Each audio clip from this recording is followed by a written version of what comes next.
Paris, 2 novembre 1979. Une BMW dorée avance dans la circulation près de la porte de Clignancourt. À l'intérieur, Jacques Mesrine ne sait pas encore que chaque mètre le rapproche de la fin. Pour lui, c'est peut-être un trajet de plus, une sortie de plus, une fuite de plus dans une vie passée à disparaître. Mais cette fois, la ville n'est plus un refuge. Cette fois, Paris est devenu un piège. L'image s'arrête. La BMW est encore là, au milieu de Paris. Mesrine est encore vivant. Mais pour comprendre comment l'ennemi public numéro 1 s'est retrouvé piégé dans sa propre légende, il ne faut pas revenir à son enfance.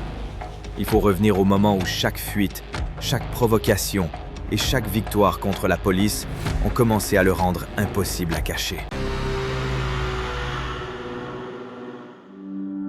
Jacques Mesrine n'était plus seulement un criminel en fuite. Il était devenu un symbole, un visage que la France voyait partout. Dans les journaux, à la télévision, dans les conversations, dans les bureaux de police. Il braquait, il disparaissait, il revenait, et à chaque fois, sa légende grandissait. Plus l'État voulait le faire tomber, plus Mesrine semblait jouer avec cette chasse. Il ne voulait pas seulement échapper à la police, il voulait être vu. Et c'est peut-être là que sa chute a vraiment commencé. Après chaque fuite, Mesrine ne devenait pas plus invisible, il devenait plus célèbre. Chaque planque, chaque changement de voiture, chaque nouveau coup attirait encore plus de regards sur lui. La cavale, qui devait le protéger, se transformait en spectacle. Il vivait comme un homme traqué, mais il se comportait encore comme quelqu'un qui pouvait contrôler le récit. Sauf qu'à force de provoquer, de parler et de défier, il laissait derrière lui quelque chose de plus dangereux qu'une empreinte. Une piste. La police ne pouvait pas arrêter une légende.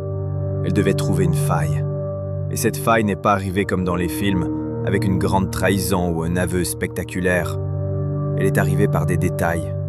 Une voiture, une adresse, des habitudes, des endroits où quelqu'un revenait trop souvent. Peu à peu, Mesrine cessait d'être une ombre. Il redevenait un homme avec des trajets, des choix, des erreurs.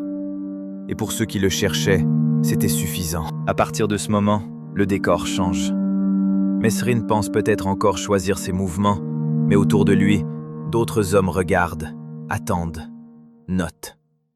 Une porte qui s'ouvre, une silhouette derrière une fenêtre, une voiture qui revient au même endroit. Chaque détail compte. L'appartement n'est plus seulement une cachette, il devient le centre d'un cercle invisible. Et pendant que Mesrine croit encore pouvoir partir quand il le veut, la police apprend simplement à attendre le bon moment. Le 2 novembre, Mesrine quitte l'appartement.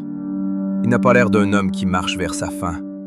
Il monte dans sa BMW dorée, comme si ce départ n'était qu'un départ de plus. À côté de lui, Sylvia Jean-Jacot. Dans la voiture, quelques secondes ordinaires. Une portière qui se ferme, un moteur qui démarre, Paris qui continue de bouger autour d'eux. Mais cette fois, rien n'est ordinaire. Dès que la voiture avance, le dernier trajet commence. La BMW avance dans Paris, mais la liberté de Mesrine disparaît mètre après mètre. Devant lui, un véhicule ralentit. Autour de lui, la rue semble normale, presque banale. Pourtant, chaque position est calculée, chaque seconde a été préparée. Il croit encore être dans la circulation. En réalité, il entre dans un décor construit pour l'arrêter. La ville qu'il avait cachée pendant si longtemps devient soudain trop étroite. Et quand la voiture se retrouve bloquée, Mesrine comprend peut-être enfin que cette fois, il n'y aura pas de sortie. Dans ces dernières minutes, tout ce que Mesrine avait construit autour de lui s'effondre. Il n'y a plus de journaux, plus de provocations, plus de légendes à contrôler. Il n'y a qu'une voiture bloquée, des hommes prêts à intervenir, et quelques secondes où tout bascule. Celui qui avait passé sa vie à fuir se retrouve enfin immobile.